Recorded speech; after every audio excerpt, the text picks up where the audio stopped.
क्या बताते हैं गरीबदास साहिब जी के इनने एक भी कर्ता बना साधी, एक कर्ता को भी फाइनल नहीं मान्या, नो ठहरा दिए, नो अवतार नो भगवान। और 10वां अवतार और आवेगा, 10वां अवतार और आवेगा निकलंक नाम तय, कलयुग के एंड में, कलयुग के अंत में।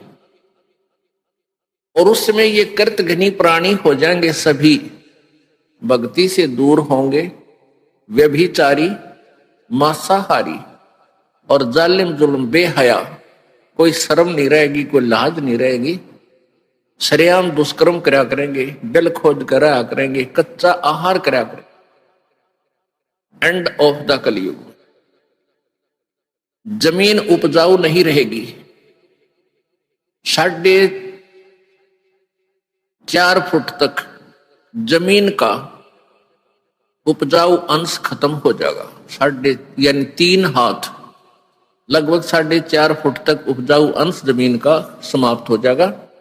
कोई भी फलदार वृक्ष नहीं उगेंगे, ना कोई फसल होया करेगी, और वर्षा नहीं होया करेगी। प्रदूषण इतना हो जाएगा कि वर्षा ऐसे होगी जैसे ओस गिरा करे,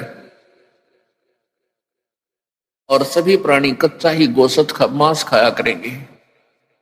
उसमें लास्ट ऑफ द कलयुग, एंड ऑफ द कलयुग में, कलयुग के अंत में 20 वर्ष की आयु मनुष्य की रह जाएगी, मानव की।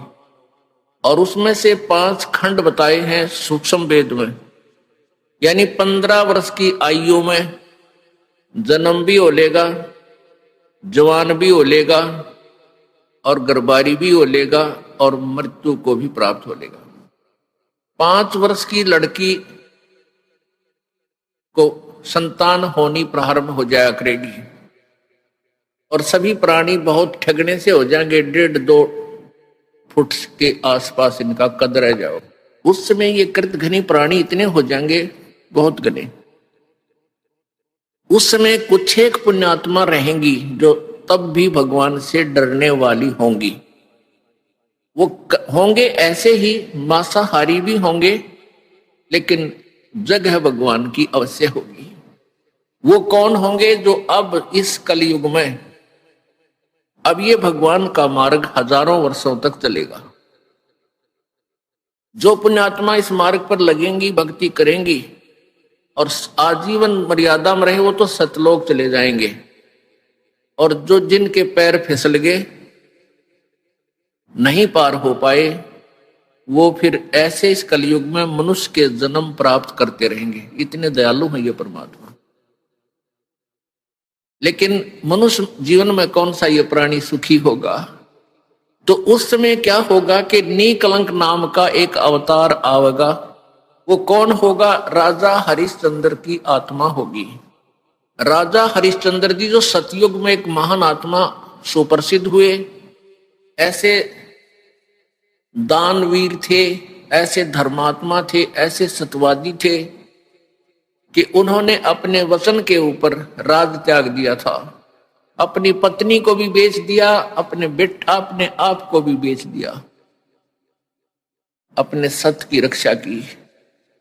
जिस कारण से प्रसन्न होकर के प्रभु ने उसको विष्णु लोक में स्थान दे दिया। अब वो विष्णु लोक में है अपने पूर्व जन्म के पुण्यों के कारण। और जब वहां से इस पुण्यात्मा को 10वां अवतार बनाकर युग काल भेजेगा।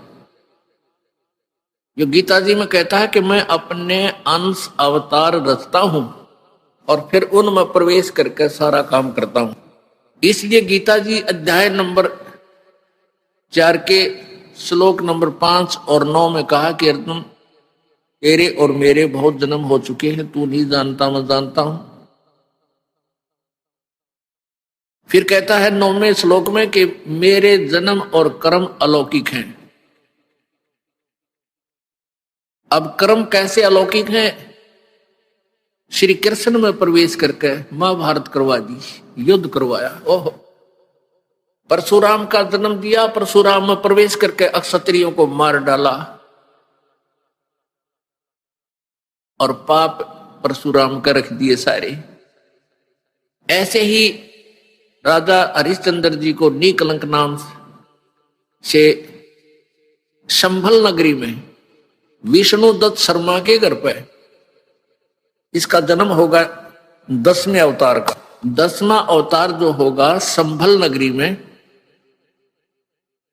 और विष्णुदत्त शर्मा नाम का एक ब्राह्मण होगा, उसके घर पे जन्म होगा।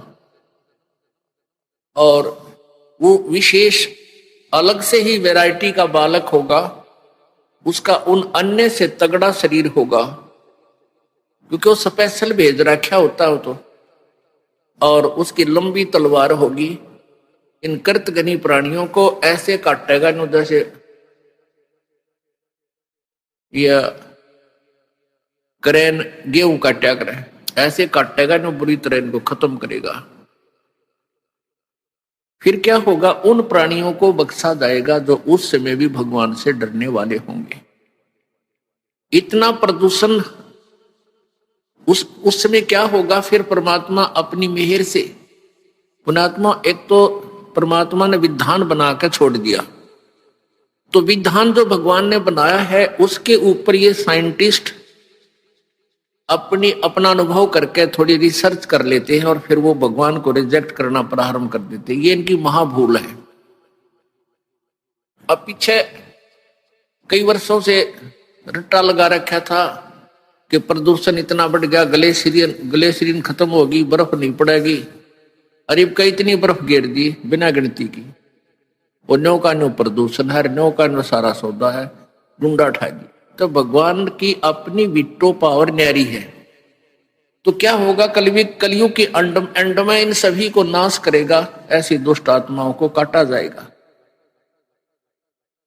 खत्म करेगा। उसके बाद जो पुण्य, उस समय थोड़ी बहुत आस्था भगवान की जिनमें होगी वो शेष बचेंगे।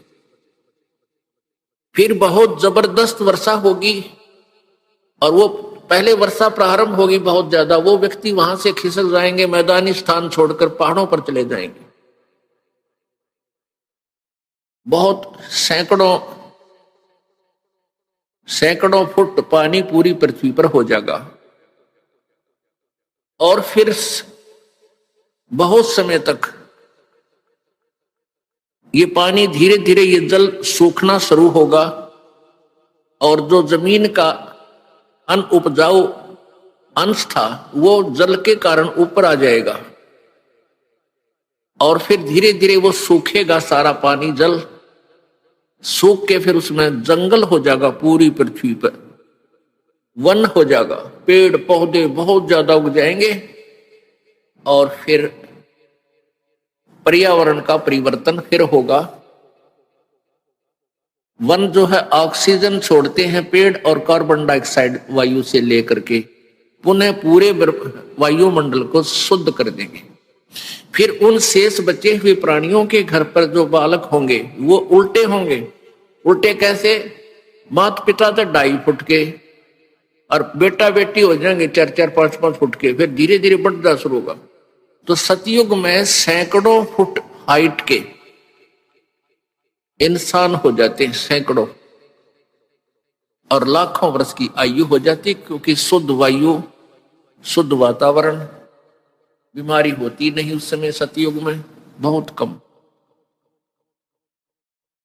अब हम इस विषय को यहीं क्लोज करते हैं।